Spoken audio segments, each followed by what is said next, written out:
Hey, this is John Sabol. And I'm Scott Sabol. And we're hosts of the Sabol Brothers on the Baseline podcast, a podcast about Cleveland sports.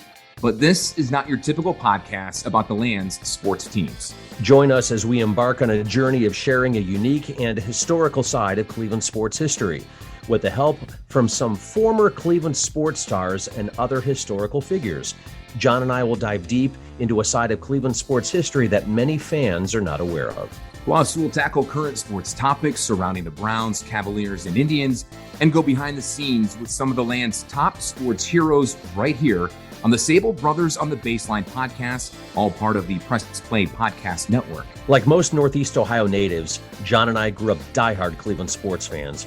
We share a passion for Cleveland sports and for our team's rich histories. So what a better way to express and share our dedication to the teams we love than to talk about it with you.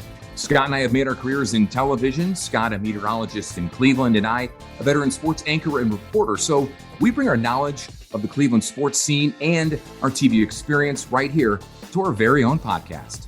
Every episode, we'll jump into current topics and share some untold Cleveland sports stories about our teams with the help of some special guests. So if you're a fan of Cleveland sports and a fan of Cleveland sports history and want a brand new perspective on C-Town's sports scene with a brother's perspective, then this podcast is for you. We hope you can join us on the Sabol Brothers on the Baseline podcast, part of the Press Play Podcast Network.